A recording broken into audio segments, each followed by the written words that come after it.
Hello student. तो आज हम 10th स्टैंडर्ड की ज्योमेट्री को स्टार्ट करने वाले, जिसके फर्स्ट चैप्टर को सीखने वाले, जिसका नाम है सिमिलैरिटी। तो सिमिलैरिटी की फर्स्ट एक्सरसाइज में हमें पूछा गया है ratio of areas of two triangles, इसको फाइंड आउट करो। तो इसको फाइंड आउट करने पे सबसे पहले हम इसको बेसिक से समझना पड़ेगा कि इसका मतलब क्या है। तो यहाँ पर देखो, ratio of areas of two triangles, यहाँ पे लास्ट में क्या बोला है? ट्रायंगल्स के बारे में बोला है। किसके बारे में बोला है? ट्रायंगल्स। उसके बाद जब पीछे से हम आगे आएंगे तब हमें क्या दिखाई दे रहा है? एरिया दिखाई दे रहा है। तो और एरिया के बारे में बोला है। किसके एरिया के बारे में? ट्रायंगल के। ओके, तो एरिया ऑफ ए ट्रायंगल, मैंने क्या बोला? एरिया ऑफ ए ट्रायंगल का फॉर्मूला क्या होता है? तो एरिया ऑफ ए ट्रायंगल का फॉर्मूला होता है हाफ बेस इंटू हाइट। ये क्या होता है? एरिया ऑफ अ ट्रायंगल का फॉर्मूला होता है। ये शॉर्टकट लिखने की मेथड है। आप जब आगे जाओगे ज्योमेट्री में तब आपको पता चलेगा कि हर जगह पे ऐसे ही लिखा जा रहा है। क्यों? क्योंकि इसका मतलब, ए का मतलब क्या होता है? तो ए का मतलब होता है एरिया। ये जो ब्रैकेट है उसका मतलब क्या होगा? ऑफ। और ये जो साइन है ट्रायंगल का, उसका मतलब क्या होगा? ट्रायंगल। तो इसको हम कैसे रीड करेंगे? Area of a triangle. हम क्या रीड करेंगे? Area of a triangle is equal to half base into height. तो ये हमारा क्या बन गया? एरिया का फॉर्मूला। यहां तक हमने समझ लिया कि क्या बोला है? Area of a triangle. अब मेरा क्वेश्चन ये है कि हम बेस एंड हाइट ये कैसे आइडेंटिफाई करें? तो अलग अलग ट्रायंगल के लिए बेस और हाइट उसकी अलग अलग होगी। कुछ समझ में नहीं आ रहा है? तो चलो सीखते हैं कि एग्जैक्टली मैंने क्या बोला। अब आप सबको पता होगा कि 3 टाइप के ट्रायंगल्स है हमारे पास। ठीक है, 3 टाइप के। कौन कौन से 3 टाइप है? तो सबसे जो आता है छोटा वाला, उसे हम बोलते हैं एक्यूट एंगल ट्रायंगल। कौन सा ट्रायंगल बोलते हैं? Acute angle triangle. दूसरा कौन सा होता है? 90 वाला। ठीक है, उसको हम यहाँ पे लिखते हैं। कौन सा ट्रायंगल होता है वो? Right angle triangle. कौन सा ट्रायंगल होता है? Right angle triangle. और जो तीसरा हमारा होता है वो कौन सा होता है? तो वो होता है ऑब्ट्यूज एंगल ट्रायंगल। ये हमारे 3 ट्रायंगल के टाइप है। हमें क्या देखना है कि बेस एंड हाइट को कैसे आइडेंटिफाई करें। ये अगर आपने डायग्राम वाइज देख लिया कि कोई भी ट्रायंगल है उसके बेस हाइट आपको निकालने के लिए आ गया, तो आपको ये जो टॉपिक है वो आसानी से समझ में आ जाएगा। ठीक है, तो एक्यूट एंगल ट्रायंगल में मैं एक ट्रायंगल ले लेता हूं जिसका नाम मैंने दे दिया ए बी सी। क्या नाम दिया है? A B C. अब इसका सपोज मैंने बेस क्या कंसिडर किया? B C. मैंने बेस कौन सा लिया है? बी सी, जिसको मैं यहाँ पे लिख देता हूँ। ठीक है, तो मेरा बेस है बी सी। तो उसके हाइट मुझे कैसे पता चलेगी? इस ट्रायंगल की हाइट निकालने के लिए मैं क्या बोल रहा हूँ, ध्यान दो। जो बेस होगा उसके अपोजिट में, मैंने क्या बोला? जो बेस है उसके अपोजिट में, यहाँ पे बेस है, बेस के अपोजिट में कौन सा पॉइंट है? ए पॉइंट है। कौन सा पॉइंट है? ए। उसे बोलेंगे वर्टेक्स। क्या बोलेंगे? वर्टेक्स। तो मैं जो बेस है उसके अपोजिट में जो भी वर्टेक्स है, जो भी पॉइंट है, वहां से एक क्या ड्रॉ कर दूंगा? परपेंडिकुलर ड्रॉ कर दूंगा। क्या कर दूंगा? Perpendicular draw. तो वो जो परपेंडिकुलर होगा वो हमारी ट्रायंगल की क्या होगी? हाइट होगी। ठीक है, मैं एक बार फिर से रिपीट करता हूं मैंने क्या बोला। हमने सपोज एक ट्रायंगल ले लिया एबीसी, उसका मैंने बेस सपोज किया, जो बीसी है उसका मैंने ये बेस सपोज किया। उसके अपोजिट में जो बेस है उसके अपोजिट में जो भी पॉइंट है, जो भी ट्रायंगल की वर्टेक्स है, वहां से हम क्या ड्रॉ करेंगे? एक परपेंडिकुलर ड्रॉ करेंगे बेस को, जो हमारी हो जाएगी ट्रायंगल की हाइट। ठीक है, अगर मैंने ये बेस की जगह ये बेस कंसिडर किया तो हाइट क्या होगी? चलो देखते हैं। मैंने क्या बोला? सेम ट्रायंगल लिया है मैंने, जिसका नाम हमारा क्या है? ए बी एंड सी। तो इस ट्रायंगल में मैंने फर्स्ट क्या लिया? नीचे को जो बीसी था उसको बेस लिया। अब मैं लेता हूं ए बी को बेस लेता हूं। क्या मैं लेता हूं? ए बी को क्या लेता हूं? बेस। अब बेस के अपोजिट में कौन सा पॉइंट है? जो ट्रायंगल का अपोजिट का पॉइंट आप देखोगे तो बचा हुआ जो पॉइंट है सी, वो तुम्हारा क्या है? Opposite point. वहां से क्या ड्रॉ करना है? तो परपेंडिकुलर ड्रॉ करना है। वो परपेंडिकुलर हमारी क्या होगी? हाइट होगी। ठीक है, तो आप अभी खुद से ट्राई करो कि सेकंड में यहाँ पे अगर मैंने कंडीशन ले ली, अगर मैंने AC को बेस कंसीडर किया तो मेरी हाइट जो है वो कैसे ड्रॉ होगी? आप एक बार खुद से ट्राई करके देख लो। हम आगे बढ़ते हैं हमारे ऑब्ट्यूज एंगल ट्रायंगल की तरफ। अब ऑब्ट्यूस एंगल ट्रायंगल दिखने के लिए कैसा होता है, तो ये कुछ इस तरीके से हमारा ऑब्ट्यूस एंगल ट्रायंगल होता है। ओके, जिसको हम नाम देते हैं पी क्यू एंड आर। मैंने क्या क्या नाम दिया है, पी क्यू एंड आर। अब इस ट्रायंगल में बेस क्या कंसिडर करूंगा, तो मैं क्यू आर को क्या कंसिडर कर दूंगा, बेस कंसिडर कर दूंगा। ठीक है, टोटली इसमें से कितने बेस बन सकते हैं, तो क्यू आर ये एक बेस बन सकता है, पी क्यू ये भी बेस बन सकता है, और पी आर ये भी बेस बन सकता है। ठीक है, अब आप पूछोगे तीन तीन बेस लेने की जरूरत क्या, एक बेस से भी हो जाएगा, नहीं।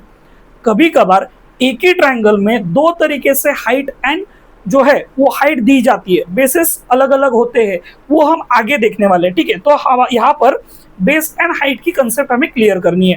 तो यहाँ पर बेस है, मैंने यहाँ पे क्या बोला था, बेस के अपोजिट में जो भी वर्टेक्स है वहां से परपेंडिकुलर ड्रॉ करो। तो ये क्यू आर के अपोजिट में जो पॉइंट है, जो जो हमारी वर्टेक्स है वो कौन सा है, पी। वहां से क्या ड्रॉ करना है, परपेंडिकुलर। तो यहां से मैंने एक परपेंडिकुलर लाइन अगर ड्रॉ कर दी तो यहाँ आ जाएगी, लेकिन हमारा बेस तो वहां पर है ना, तो उसको क्या करना पड़ेगा, एक्सटेंड करना पड़ेगा। क्या करना पड़ेगा, एक्सटेंड करना पड़ेगा। ये हमारा बेस क्या हो गया, एक्सटेंड हो गया। यहाँ पे सपोज आप चाहिए तो कोई एक नाम दे दो। ठीक है, तो जो पी एस है वो हमारी क्या हो गई, हाइट, लेकिन हमारा बेस कौन सा है, क्यू आर। समझ गए, कभी कभार हमें बेस अलग दिया जाता है, हाइट अलग, ऐसे क्यों दिया जाता है, क्योंकि बेस के अपोजिट में जो भी वर्टेक्स है वहां से जो परपेंडिकुलर ड्रॉ होती है उसे क्या बोला जाता है, हाइट बोली जाती है। ठीक है, अगर मैंने अभी ये क्यू आर की जगह पे अगर मैंने जो पी आर या फिर पी क्यू अगर बेस ले लिया तो क्या बन सकता है, देखो मैंने सेम डायग्राम लिए। ओके, तो सेम डायग्राम में क्या होगा, तो सेम डायग्राम में आप देख लो, मैंने पी जो क्यू एंड आर तीनों के नाम डाल दिए। ओके, अब यहाँ पे हमें क्या करना है, जो भी बेस है किसको हम कंसिडर करते हैं, चलो पी क्यू को कंसिडर करते हैं। पी क्यू हमारा क्या है, बेस है। तो बेस के क्या है, अपोजिट पॉइंट, अपोजिट में कौन सा पॉइंट है, कौन सा वर्टेक्स है, आर। वहां से क्या ड्रॉ करना है, परपेंडिकुलर ड्रॉ करना है। तो ये परपेंडिकुलर कुछ अब ठीक से देखोगे तो कुछ इस तरीके से आएगा। इसका मतलब हमें बेस को क्या करना पड़ेगा, एक्सटेंड करना पड़ेगा। क्या करना पड़ेगा, नीचे की तरफ एक्सटेंड। तो यहाँ पर मैंने ये अगर एस डाल दिया तो ये आर एस हमारी क्या हो गई, हाइट हो गई। आर एस हमारी क्या हो गई, हाइट। तो आप अभी थर्ड को ड्रॉ करके देख लो कि ये थर्ड ट्रायंगल कैसे ड्रॉ होगा। अगर हमने बेस कंसिडर किया पी आर को तो ये हमें कैसे दिखाई देगा। ठीक है, अब हम बढ़ते हैं हमारे थर्ड ट्रायंगल की तरफ जिसका नाम है राइट एंगल ट्रायंगल। तो राइट एंगल ट्रायंगल में सिंपल टेक्निक है, इसमें ज्यादा कुछ है नहीं। अगर मैंने सिंपल पी क्यू आर नाम भी दे दिया तो यहाँ पर राइट एंगल ट्रायंगल में क्या बनता है, 90 डिग्री। तो ये अगर हमारा बेस होगा तो ये क्या होगी, हाइट। अपोजिट में अगर ये मैंने बेस कंसिडर कर दिया तो ये क्या हो जाएगी, हाइट। लेकिन जब मैं बेस कंसिडर करूंगा पी आर को, किसको, पी आर को जब मैं बेस कंसिडर करूंगा तो मुझे क्या ड्रॉ करना पड़ेगा, उसके अपोजिट पॉइंट में से एक परपेंडिकुलर ड्रॉ करनी पड़ेगी जो हमारी क्या हो जाएगी, हाइट। तो यहाँ पर जो क्यू एस है वो हमारी हाइट होगी, कब, जब पी आर बेस होगा। समझ गए, आप चाहिए तो ये तीनों को एक बार फिर से रिवाइज करके देख लो जिससे आपका बेसिक क्या हो जाए, क्लियर हो जाए। अब हम बढ़ते हैं, ये जो सब हमने देखा, क्यों देखा, क्योंकि हमें क्या देखना है, एरिया ऑफ ए ट्रायंगल देखना है जिसमें क्या आता है, बेस एंड हाइट आता है। ठीक है, तो मैं ट्रायंगल वाइज आपको बता दिया कि बेस एंड हाइट कैसे आइडेंटिफाई करना है। ठीक है, ये टेक्निक याद रखो, जो भी आपको बेस कंसिडर करना है उसके अपोजिट पॉइंट, जो अपोजिट वर्टेक्स है वहां से एक परपेंडिकुलर ड्रॉ कर दो, वो तुम्हारी हाइट हो जाएगी।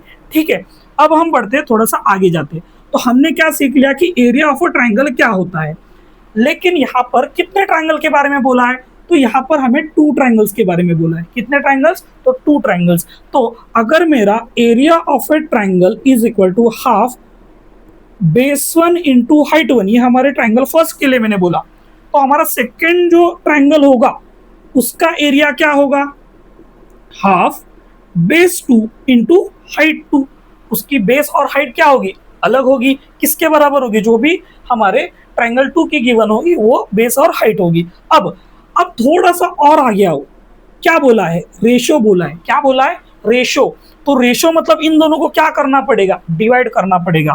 ठीक है, तो इसको और इसको हम क्या कर देंगे, डिवाइड। तो ये हाफ को हाफ क्या हो जाएगा, कैंसिल हो जाएगा। तो जो हमारा लास्ट में है वो क्या बचा, area of a triangle first upon area of a triangle second is equal to B1 into H1 upon B2 into H2।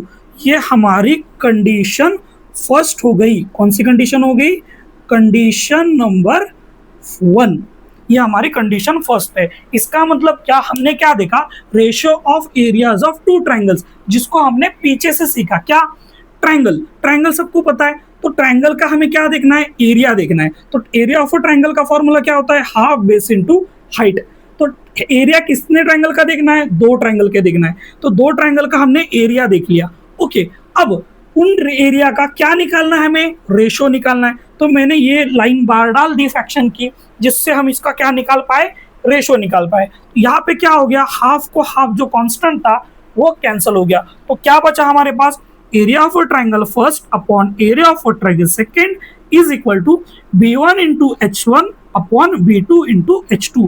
अगर आप अपने टेक्स्ट बुक में देखोगे तो इसको क्या बोला गया है? Ratio of areas of two triangles is equal to, मैंने क्या बोला? Ratio of areas of two triangles. ये देखो, ratio of areas of two triangles is equal to ratio of product of their bases and corresponding heights. मैंने क्या बोला? फिर से रिपीट करता हूं।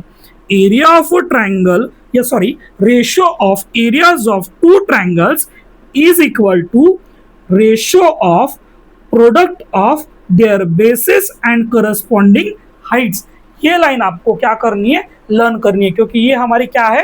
Condition number first. आप चाहिए तो इसका स्क्रीनशॉट निकाल लो।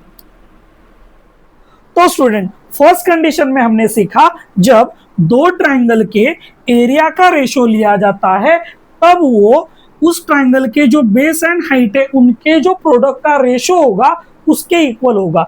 ये हमने कंडीशन फर्स्ट में सीखा। अब मैं बोलता हूं कि ये जो 2 ट्राइंगल दिए हुए हैं उनका जो बेस है, मैंने क्या बोला? उनका जो बेस है वो क्या है? सेम है। मैंने क्या बोला? जो दिए हुए ट्राइंगल है उनका बेस क्या है? सेम। तो अगर बेस सेम है, तो अगर मैंने बेस यहां पर अगर सेम ले लिया तो ये क्या हो जाएगा? Area of triangle first upon area of triangle second is equal to B into H1 upon B into H2। अभी मैंने ऐसे क्यों लिखा? क्योंकि यहाँ पर क्या सेम है? जो हमारे बेसिस है वो क्या है? सेम है, इक्वल है। तो क्या हो जाएगा? बेस को बेस क्या हो जाएगा? कैंसिल हो जाएगा। जब बेस को बेस कैंसिल होगा तो क्या बचेगा? Area of triangle first upon area of triangle second is equal to H1 upon H2। अगर आप ध्यान से कंडीशन सेकेंड रीड करो तो आपको पता चलेगा कि कंडीशन सेकेंड में यही दिया है कि जब बेसिस इक्वल होंगे, hence areas proportional to their height. मतलब जब हम बेस को इक्वल लेंगे तब उसका किसका रेशो आएगा? हाइट का रेशो आएगा। अब मैं बोलता हूं, जैसे मैंने बेस को सेम ले लिया, अब मैं क्या लूंगा? हाइट को सेम ले लूंगा। क्या सेम ले लूंगा? हाइट। अब हाइट सेम होगी तो ये जो रेशो है वो क्या बन जाएगा? Area of triangle first upon area of triangle second is equal to B1 into H upon P2 into H। क्यों? यहाँ पे हाइट क्या है हमारी? इक्वल है। हमारी क्या है? हाइट सेम है, इसलिए मैंने यहाँ पर H ले लिया। तो सिमिलरली ये H इस H को क्या कर देगा? कैंसिल कर देगा। तो हमारा एरिया का जो रेशो है वो किसके इक्वल बन जाएगा?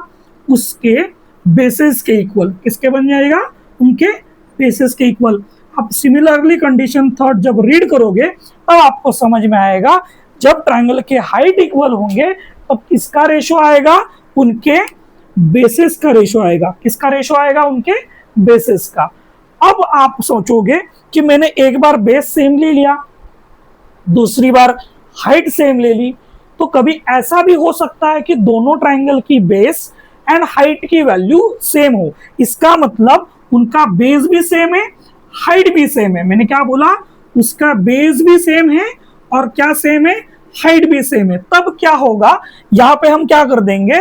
उनके एरिया का जो रेशो है triangle first upon area of triangle second is equal to B into H upon b into H. अब ऐसा क्यों? देखो फर्स्ट कंडीशन में जब बेसिस इक्वल थे तो मैंने बी बी लिया था क्योंकि सेम वैल्यू थी। हाइट जब सेम तो मैंने एच एच लिया था क्योंकि हाइट की सेम वैल्यू थी। यहाँ पर हाइट एंड बेस दोनों की वैल्यू क्या है? सेम, इसलिए मैंने b into H upon B into H लिया। तो b को b क्या हो जाएगा? कैंसल। h को h क्या हो जाएगा? कैंसल। तो क्या बचा? Area of triangle first upon area of triangle second is equal to 1/1। ठीक है, इसका मतलब क्या हो गया? जो दो ट्राइंगल से उनके एरिया का रेशो क्या है? इक्वल है। क्या है? इक्वल। कब? जब उनका बेस और उनकी हाइट दोनों क्या होंगी? सेम होंगी, कॉमन होंगी, इक्वल होंगी। समझ गए? तो आप यहां पर चार कंडीशन सीखे। कौन कौन सी हम एक बार लास्ट में रिवाइज कर लेते हैं। फर्स्ट कंडीशन हमने सीखी, जब ratio of areas of two triangles is equal to base into height upon base into height. जब ट्राइंगल की बेसिस सेम होंगे तब क्या आएगा? Height upon height. जब ट्राइंगल की हाइट सेम होगी तब रेशियो क्या आएगा? Base upon base. जब ट्राइंगल की बेस एंड हाइट दोनों सेम है तब रेशियो क्या आएगा? 1/1। जिसमें हमने क्या सीखा? दोनों का एरिया क्या हो जाएगा? सेम हो जाएगा। जो मराठी में ये वीडियो देख रहे हैं उनके लिए मैं मराठी में एक्सप्लेन कर देता हूँ। ये शॉर्ट नोट्स आप लिख लो जो मैं सेंटेन्सेस बोल रहा हूँ। जेव्हा बेस सेम असतील तेव्हा हाईटचा रेशो, जेव्हा हाईट सेम असेल तेव्हा बेसचा रेशो, जेव्हा दोन्ही सेम असतील तेव्हा 1/1, आणि जेव्हा दोन ट्रायंगलचा रेशो काढायला सांगितलं जाईल तेव्हा base into height upon base into height. या चार सेंटेन्सेसला तुम्हाला लक्षात ठेवायचं आहे। या चार सेंटेन्सेसने आपण काय करणार आहोत? एक्सरसाइज सॉल्व करणार आहोत। ठीक है, तो आप एक बार इसका स्क्रीनशॉट निकाल लो। तो student, geometry is all about concept. अगर आपको कंसेप्ट समझ में आ रहे तो आप आराम से ज्योमेट्री को भी सॉल्व कर लोगे। ठीक है, तो अगले वीडियो में मिलते हैं जहां पे हम एक्सरसाइज 1.1 को सॉल्व करेंगे। Thank you.